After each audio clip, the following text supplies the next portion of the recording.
Hi everyone, Leonie from McGrath here. Welcome to week 2 of a 4-part series just with regards to the regulation changes that are coming in for rental properties in Victoria. So that's starting at the end of this month, the 29th of March. If you missed our video last week, it will be on our Facebook page. Last week I was talking about the minimum standards and also the safety checks around gas, electricity and smoke alarms. This week I'd like to touch on modifications to properties that tenants can make both with and without consent, and also the disclosure of information to tenants during the application process.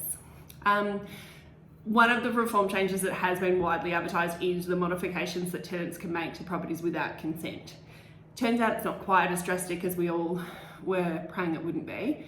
The consents that they have allowed for are more around safety modifications.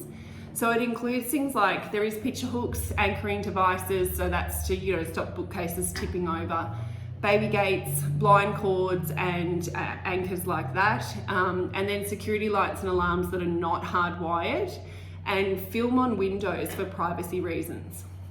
So all of those are quite removable. They're non-permanent type options. The modifications that tenants can make with consent, and taking note, the consent cannot be unreasonably withheld. So that is quite a fine line that they've allowed for.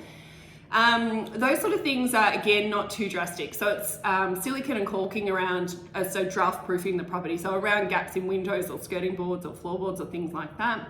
They can install hardwired security systems, fly screens on doors and windows, add in vegetable or herb gardens, add in a letterbox that has a lock if they wish to. And obviously the one that is a little bit of a concern, and we can understand this for owners, is that the tenants have the right to paint the property, or they have the right to request to repaint the property, and that request can't be unreasonably withheld.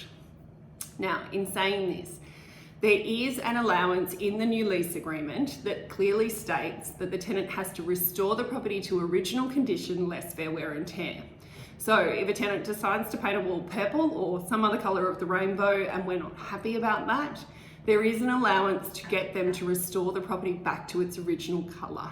So these changes, yes, they're allowing tenants to live in a fashion where they can feel more comfortable in the home, but they also then have to restore the home to its original condition, less fair wear and tear, prior to vacating. So good and bad, obviously. We understand that that's the allowance that they've had. So another item I wanted to touch on quickly as well this week is just the disclosure of information to tenants throughout the application process.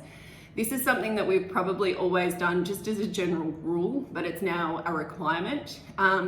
So the disclosure to tenant includes things like whether there's asbestos at the property, if there's been a homicide in the last 5 years, if the property's been contaminated by drugs, if there's plans for development or plans to sell, if there's been any notices to the owners on either mould or raising the property to minimum standards. And also at request of all tenants, we have to provide the date of the last gas service and the last electrical check. If the property is part of a body corporate or an owner's corporation, we do need to also provide a copy of the rules. So again, these are things we do anyway. It's now just an actual requirement. That's really it for today. I'll be back next week with some more information around notice to vacates and terminating tenancies. Thank you very much for watching, and I hope you have a great day.